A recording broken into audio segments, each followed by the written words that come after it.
Hello, good morning guys, welcome back to my channel day night blog. তো আজকে আমি রান্না করব। তো এখানে পেঁয়াজ লঙ্কা সব কেটে রেখেছি, আর এগুলো হচ্ছে বথুয়া শাক রান্না করব। আর এখানে হচ্ছে পালং শাক, আর এখানে আমি বেগুন আলু কেটে রেখেছি আলাদা আলাদা জায়গায়। আর হচ্ছে এখানে হচ্ছে মাছ দিয়ে পালং শাক রান্না করব। আর এগুলো মাছ এমনি একটু মাখা মাখা করব। তো তারপর এখানে কড়াই আমি বসিয়ে দিয়েছি। তো এখানে প্রথমে হচ্ছে বথুয়া শাকটা করব। তো রসুন আর হচ্ছে লঙ্কা দিয়েছি, আর এখানে বথুয়া শাকটা দিয়ে আমি হচ্ছে ঢাকা দিয়ে দিয়েছি। এতগুলো বথুয়া শাক দিয়েছি গাইস, কিন্তু দেখো এইটুকু হয়ে গেছে।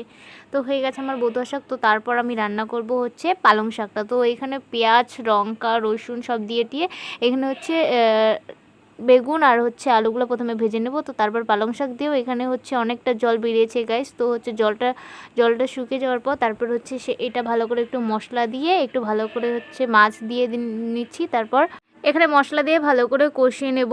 তো হচ্ছে এখানে আমার হয়ে গেছে। আর এখানে ঝোলের জন্য একটু হচ্ছে জল দিয়ে দিয়েছি। তো হচ্ছে এখানে আমার হচ্ছে ফুটে গেছে। তো এখন তরকারিটা আমি নামিয়ে নেব। তো এই তো আমি নামিয়ে নিয়েছি। আমাকে একটু ঝোল করতে বলছে, কিন্তু গাইস আমার কাছে কোনো দিনও একটু ঝোল হয় না। তো তারপর এখানে হচ্ছে কড়াইয়ের মধ্যে একটু তেল দিয়ে দিয়েছি। আর এখানে মাছগুলো একটু কম ভাজা ছিল, তো মাছগুলো প্রথমে একটু ভালো করে ভেজে নেব। তো এই তো মাছগুলো ভেজে নিয়েছি। তো তারপর এখানে হচ্ছে আমি তেল দিয়ে দিয়েছি। মাছটা ঝোলও না, মানে মাখা মাখা করবো। তো এখানে সব কিছু মিক্সারে করে নিয়ে এখানে দিয়ে দিলাম। তো তারপর এখানে সব মশলা দিয়ে একটু হচ্ছে ভালো করে কষিয়ে নেব। তো কষিয়ে নেওয়ার পর এখানে মাছগুলো আমি দিয়ে নেব। মাছগুলো দিয়ে প্রথমে আরেকটু হচ্ছে এখানে ভালো করে কষিয়ে নেব। তো তারপর ভালো করে কষিয়ে নিয়ে এখানে আমি হচ্ছে একটু ঝোলের জন্য দিয়ে দেবো গাইস। বললাম না আমার কাছে ঝোল একটু হয় না। তো তারপর এখানে ধনেপাতা দিয়ে দিলাম।